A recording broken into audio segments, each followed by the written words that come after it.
नमस्कार भाई। मेरा इतना बोलना है कि आप लोग या फिर जो भी हो दुनिया में, मतलब कि बहुत से ऐसे आदमी हैं जो कि अपने धर्म के बारे में, अपने भगवान के बारे में जो लोग चर्चा करते हैं। कोई बोलता है मेरा धर्म 50,000 पुराना है, कोई बोलता है मेरा 5,000 पुराना है, कोई बोलता है मेरा 6,000 पुराना है, कोई बोलता है मेरा 1 साल पुराना है, कोई बोलता सनातन है। आप सबके लिए एक बात बता दूं कि आप लोग जो बोलते इतना इतना कि मेरा ईश्वर ये है, मेरा ईश्वर ये है, मेरा भगवान ये है, मेरा अल्लाह ये है, मेरा गॉड ये है, मेरा जो भी है, मतलब सबका अपना अपना समझने की बात है। कृपया करके अगर आप लोगों को अगर बुरा लग रहा होगा तो उसके लिए मैं क्षमा चाहता हूँ, उसके लिए मैं माफ़ी मांगता हूँ आप लोगों से। लेकिन ये मेरी किसी को भावनाओं को ठेस पहुँचाने का बात नहीं है। मैं जो भी बात कर रहा हूँ अपने तर्क और अपने विचार से कर रहा हूँ। अगर सहमत हो तो मेरे चैनल को लाइक कीजिएगा, सब्सक्राइब कीजिएगा और दूसरे को शेयर भी कीजिएगा। और अगर सहमत नहीं है तो हाथ जोड़ के विनती है कि आप लोग वीडियो को बंद करके आप यहाँ से निकल जाए। इसके लिए कोई सी बात नहीं। जहाँ तक सवाल है, मैंने यूट्यूब पे मैं भी देखे हुआ था, जैसे कि अपना कबीर दास का और अपना कृष्ण भगवान का, जहाँ पे वीएस चल रहा था। वो बोले कि कौन बड़ा तो कौन बड़ा। तो कबीर दास बोलते कि वो अजन्मा है, कमल के फूल पे जन्म लेके आए, किसी गरीब के घर में गए और ये किए, वो एकदम सत्य है। लेकिन जहाँ पे जो नारायण की बात चल रहा, तो वो महाभारत में ऐसा किए या फिर वैसा किए, तो वो भी एकदम सत्य है। अब आपको अपने अनुभव से मैं एक बात बता रहा हूँ, आप जरा अपने विचार से इस बात को सोचिएगा और समझिएगा। मान लीजिए आप बोलते कबीरदास की वाणी को क्या बोलते कि 5,000 या जो भी हो 6,000 साल पुराना, ठीक। और अपना जो महाभारत है और जो अपना क्या बोलते उसका सनातन धर्म जो है अपना भगवत गीता, वो बोलते कि अपना सनातन है। आप ये बात दिल से आप अपने पूछो, भगवान कौन है? एक है भगवान, मतलब तो अल्लाह हो या ईश्वर हो या फिर भगवान हो या फिर गॉड हो, जो भी हो, भगवान एक ही है। लेकिन उसका तर्क क्या है, मैं आपको अपने हिसाब से थोड़ा संक्षेपण करके बता रहा हूँ। इसका तर्क ये है, एक अपना कबीरदास के दोहा में एक लिखा हुआ था बात। उन्होंने क्या बोले, बहुत अच्छी बानी बोले वाले, कागत लिखे सो कागती, को व्यवहारी जीव, आत्म दृष्टि कहाँ लिखे, जिद देखो तित पीव। अर्थात इसका मतलब क्या हुआ? इसका मतलब कागज में लिखा हुआ शास्त्रों की बात महज दस्तावेज के समान है, वह जीव का व्यवहारिक अनुभव नहीं है।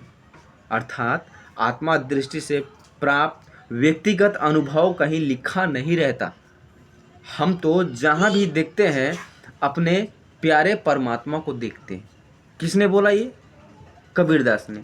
अगर कबीरदास ईश्वर है, गॉड है, तो ये खुद बोलते कि मैं परमात्मा को नहीं देखता हूँ, मैं स्वयं परमात्मा हूँ। ऐसा बोल सकते। गलत लगे उसके लिए मैं अभी भी माफ़ी मांगता हूँ। मेरा किसी के भावना के साथ ठेस पहुँचाना नहीं है। अर्थात महाभारत में नारायण ने, जो कृष्ण जी है, उन्होंने क्या बोले कि तुम मेरे चरण में आ, मैं तुम्हें मोक्ष दूंगा, मैं ही भगवान हूँ, मैं ही पालन करता हूँ, तू मेरी शरण में आ, मैं तुझे मोक्ष दूंगा। अर्थात जब अर्जुन ने महाभारत में कृष्ण जी का विराट रूप देखा था, उस समय अर्जुन जी खुद पूरा सहम गए थे। उन्होंने क्या बोला, आप कौन हैं, आप कौन हैं कि इतना आपका भयानक रूप है, अर्थात आपको मैं नहीं देख सकता। तो कृष्ण जी क्या बोले? और जो लोग बोलते ना कि वो कृष्ण जी को ऐसा बोल के इन्होंने ऐसा किया वैसा किया या फिर ऐसा बोला, ऐसा कुछ भी नहीं बोले हुआ कृष्ण जी। उसमें कृष्ण जी क्या बोले, इस रूप को तू देख सका, तेरे को मैं ऐसा आँख दिया, ऐसा प्रदान किया, तो तू मुझे इतना ही देख सका, इसके ऊपर तू नहीं देख सकता। अर्थात वो सृष्टि से लेकर के ऊपर तक वो इनका इतना विशाल रूप है, इतना प्रकट है, इतना भयावन है कि अर्जुन भी उनका पूरा स्वरूप नहीं देख सका। जब अर्जुन उसका पूरा स्वरूप नहीं देख सका, तो आमतौर पे जो इंसान जो कागज़ों की लिखी बात को बोलते कि मेरा धर्म बहुत बड़ा है और मेरा धर्म बहुत बड़ा है, ये कहाँ का धर्म है? आप लोग बताइए। ठीक है, कोई बोलते हैं मेरा भगवान आएगा, मेरा तारनहार आएगा, मुझे कल्याण करेगा, मुझे मोक्ष देगा, यही ईश्वर है, यही भगवान है, ऐसा बोलते लोग।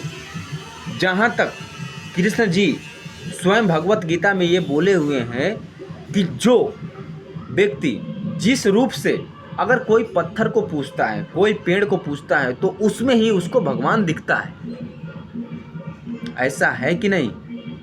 तो उन्होंने क्या बोला कि तुम जिसको भी पूजोगे, जिस देव को पूजो, मतलब कि इसमें 36,000 45,000 जो भी जितने देवी देवता है, जो भी जितने भी भगवान हैं, लोग हर भगवान को पूजते, हर भगवान को मानते। कोई अल्लाह को मानता, कोई क्या बोलते अपना यीशु मसीह को मानता, कोई अपना क्या बोलते कबीरदास को मानता, कोई कृष्ण जी को मानता, कोई हनुमान जी को मानता, कोई दुर्गा जी को मानता, कोई लक्ष्मी जी को मानता, कोई गणेश जी को मानता, कोई क्या बोलते साईं बाबा को मानता। मतलब जितने भी देवी देवता हैं, जो भी भगवान हैं, सबको मानता। तो आस्था अपने जगह पे बराबर है, लेकिन वो पूजा की विधि और जो अर्पण जो करते आप और जो आस्था करते, वो पूरा नारायण को ही जाता है। ये बात आपको मालूम है क्या? ये बात उसमें बताया हुआ है। तो इस बात को तो कोई समझे नहीं, इस बात को तो कोई बोले नहीं, सीधा बोल रहे कि मेरा भगवान बड़ा, मेरा भगवान बड़ा। अच्छा आप ये बताओ, कृष्ण जी आए, उन्होंने कबीरदास जी आए, कृष्ण जी की छोड़ो, पहले कबीरदास जी के बता रहा। कबीरदास जी आए, उन्होंने बहुत से ऐसे व्यक्ति को अच्छा किया, बहुत से ऐसे व्यक्ति को मतलब कल्याण किया, ठीक बराबर।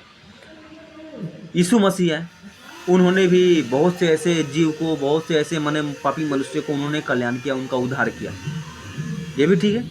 अच्छा कृष्ण जी आए, कृष्ण जी जब पैदा लिए तो कुछ लोग बोलते हैं कि अपना भगवान जो होता है वो माँ के गर्भ से पैदा नहीं होता, ऐसा लोग बोलते हैं। लेकिन आप भगवत गीता को ज़रा गौर से पहचानोगे और गौर से सुनेगो तो आपको ये बात समझ में आएगा कि भगवत गीता क्या बोलता है, उसका आधार क्या है। भगवत गीता में कृष्ण जी जब आए, आप कृष्ण लीला देखे होंगे या फिर जो भी उसका वीडियो देखे होंगे या फिर जो भी है, आप उसमें एक बात गौर किए, क्या बोले, माँ के पेट से जो जन्म लेता है और माँ के साथ जो दुलार जो प्यार जो मिलता है, भगवान भी उसके लिए तरसते हैं कि मुझे मेरी माँ का प्यार मिलेगा। और ऐसा सोच के कृष्ण भगवान माँ के गर्भ से अवतार लिया। उसमें भी विडंबना देखो, उन्होंने अवतार लिया तो लिया, लेकिन उस टाइम में उनकी माँ कहाँ था? जेल में था ना। उसके बाद क्या हुआ? रातों रात बीच समुंदर पार करके देवकीनंदन जी उनको लेके गए और क्या बोलते यशोदा माता के घर पे, मतलब कि उनको पहुंचा के और फिर आए नंदलाल के घर पे। तो मेरा क्या बोलना है कि आप जो ये धर्म और जो ग्रंथ की जो बात आप लोग करते हैं, ये महज सब बराबर है, सब अपने अपने जगह पे बड़ा है। आप किसी को ये ना बोलो कि किसी का धर्म बड़ा है और किसी का धर्म छोटा है, या फिर मेरा भगवान बड़ा है या फिर मेरा भगवान छोटा है। ऐसा आप किसी को नहीं बोल सकते। जिसका जो आस्था है वो उसी में रहेगा और उसी को पूजेगा। इसमें ये नहीं होता कि कौन भगवान बड़ा। अगर सच में परमेश्वर है तो एक दिन ज़रूर आएगा, जैसे कि सब साइंटिफिक लोग और बहुत बड़े बड़े ऐसे वैज्ञानिक ने बताया हुआ उसके बारे में कि एक समय आएगा कि पूरा हिंदुस्तान हिंदू धर्म हो जाएगा और सब एक ही भगवान का नाम लेगा। पता ना हम लोग उस टाइम में जिंदा रहेंगे या मर जाएंगे, ये तो मुझे मालूम नहीं, लेकिन ये बात सच में सही होने वाला है। और परमेश्वर एक ही है, वो परमेश्वर आएगा और जिस दिन वो परमेश्वर आएगा उस दिन सब आदमी के, सब मनुष्य के मुंह पे और जीवा पे एक ही नाम होगा, सिर्फ परमेश्वर का, दूसरा किसी का नाम नहीं होगा। ऐसा होगा। लेकिन अब इसके बाद आपको मैं एक और बात बताना चाहता हूँ, आप जरा गौर कीजिएगा। लोग बोलते कि अपना महाभारत बोले तो सनातन है, ठीक, और कबीरदास की जुबानी है वो 5,000 साल पुराना है। यीशु मसीह जी के बारे में बोलते हैं कि कुछ ऐसे बहुत से मतलब कुछ पुराना है। आप इसमें अंतर मिलाते क्या? इसका अंतर क्या है मैं आपको बताता हूँ। इसका अंतर ये है, जिस टाइम में महाभारत हुआ था, जिस टाइम में मतलब कि महाभारत जो कृष्ण लीला जो अपना महाभारत में जो युद्ध हुआ था जो किए थे, उसमें कृष्ण जी का सिर्फ इतना ही उसमें था महज कि व्यक्ति को जन्म जो सृष्टि पे लिया है उसको मरना है और उसको मरना ही पड़ेगा। इसलिए कृष्ण जी ने बोले कि मोह माया मत कर, न तेरा भाई है, न तेरा काका है, न तेरा चाचा है, न तेरा पिता है, न तेरा बंधु है, न तेरा सखा है, कोई भी नहीं है। मोह मत कर, एक न एक दिन सबको जाना है। अर्थात जो दूसरे को क्षति पहुंचाने वाले, जो दूसरों को दुष्ट प्रकृति वाले लोग, जो दूसरों को कष्ट देते हैं, जो दूसरों को क्या बोलते वो कि उन्होंने भीष्म पितामह के शरीर को काट के उन्होंने बताया था कि जीव आत्मा अमर है, वो मर नहीं सकता। बताया था ना, जीव आत्मा मर नहीं सकता, वो अमर है, उसको काट दो, पीट दो, मार दो, जो भी हो। हाँ, गरुड़ पुराण में एक बात और बताया हुआ मैं पढ़ा, वो मुझे बहुत आश्चर्य लगा कि जो दुष्ट प्रकृति के जो लोग होते हैं, जो मतलब घनिष्ठ पापी अधर्मी जो होते हैं, जब वो मृत्यु को जब प्राप्त होते हैं तो इतना मैं उसमें लिखा हुआ पढ़ा हूँ भैया, मैं कोई बहुत बड़ा वैज्ञानिक या फिर बहुत बड़ा मैं धार्मिक आदमी नहीं हूँ, लेकिन मैं भी पढ़ा हुआ हूँ। उसमें क्या बोले कि जो जीव जब लास्ट को मरता है बहुत कष्ट होता है उसको, बहुत दुख होता है, बहुत पीड़ा होता है। ऐसा लगता है कि मतलब पूरा जमाने का और पूरा जिंदगी का दुख और तकलीफ और पूरा समस्या उसको आ गया। इतना दर्द, इतना पीड़ा के साथ उनका मृत्यु होता है, ऐसा होता है। तो मेरा बोलना ये है, कबीर दास जिस टाइम में जन्म लिए, कबीर दास जिस टाइम में आए वो बराबर है। तो उस टाइम में भगवान वही है, मैं ये नहीं बोल रहा कि भगवान अलग है, ईश्वर वही है, भगवान वही है। लेकिन महाभारत के टाइम में कृष्ण जी आए, उन्होंने सब अपना कार्य पूरा किया, वो चले गए। उसके बाद कबीरदास जी आए, जो लोग बोलते उन्होंने आए, वो अपने हिसाब से उन्होंने अपना पूरा कार्य किया, पूरा कर्तव्य किए, वो चले गए।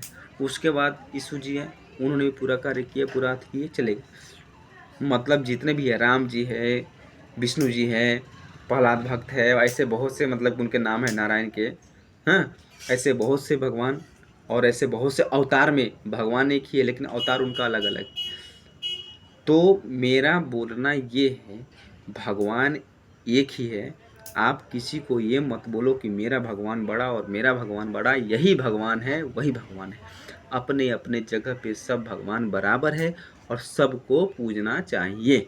अगर जिसको मुझे मेरा आत्मा, मेरा दिल कह रहा है कि इस पत्थर में भगवान है, तो मैं उस पत्थर को पूजूंगा, क्योंकि उससे मुझे संतुष्टि मिलता है, उससे मुझे संबोधित होता है कि इसमें भगवान है। अगर आपको लगता है कि मेरा भगवान मंदिर में, आप मंदिर में जाकर बेशक पूजा कर सकते हैं। अगर किसी को लगता है कि मेरा भगवान कोई ये है, तो वो भी बराबर है, क्योंकि भगवान को आप एक नज़रिए से देख ही नहीं सकते, क्योंकि भगवान का रूप एक है ही नहीं। परमात्मा ऐसा चीज़ है कि परमात्मा कण कण, जगह जगह, जीव से लेके, जंतु से लेके, निराकार से लेके साकार तक, मतलब कि साकार तक, वो पूरा मतलब कि सब में व्याप्त है। अगर आप अपने नज़रिए से देखेंगे तो हर जगह हर क्षण भगवान ही भगवान है। और अगर आप नहीं देख पा रहे तो फिर आपके लिए कुछ भी नहीं। क्षमा चाहता हूँ अगर आप लोगों को, अगर ऐसी मेरी वीडियो या फिर मेरे बातों से अगर किसी को कोई तकलीफ़ लगा होगा, या फिर मेरे बातों से अगर ऐसा कुछ लग रहा होगा आप लोगों को, तो उसके लिए मैं क्षमा प्रार्थी हूँ और उसके लिए मैं क्षमा मांगता हूँ। लेकिन ये जो भी बोल रहा मैं एकदम सत्य बोल रहा हूँ। आप किसी को ये नहीं बोल सकते कि मेरा भगवान कौन है, क्योंकि भगवान तो भगवान है। मैं पत्थर को पूजूँ या देव को, मैं तो पूजता परमेश्वर को ही हूँ, क्योंकि मुझे पत्थर में ही परमेश्वर दिखता है, तो मैं परमेश्वर पत्थर को पूजूंगा ना। तो यही बात है, किसी को कबीरदास में अपना भगवान दिखता है, किसी को यीशु जी में अपना भगवान दिखता है, किसी को कृष्ण जी में अपना भगवान दिखता है, किसी को राम जी में अपना भगवान दिखता है, किसी को हनुमान जी में दिखता है, किसी को साईं बाबा में दिखता है, किसी को दुर्गा जी में दिखता है, किसी को सरस्वती जी में दिखता है, किसी को ब्रह्मा जी में दिखता है, किसी को भोलेनाथ में दिखता है, शंकर जी में दिखता है, सबको दिखता है, लेकिन ईश्वर एक ही है। ये मेरी बात को आप मान। थैंक यू भैया, जो भी बोला उसके लिए अगर गलत लगा तो उसके लिए क्षमा प्रार्थी हूँ, लेकिन जो भी बोला एकदम सही बोला और सत्य वचन है, इस बात को आप गौर कर लो।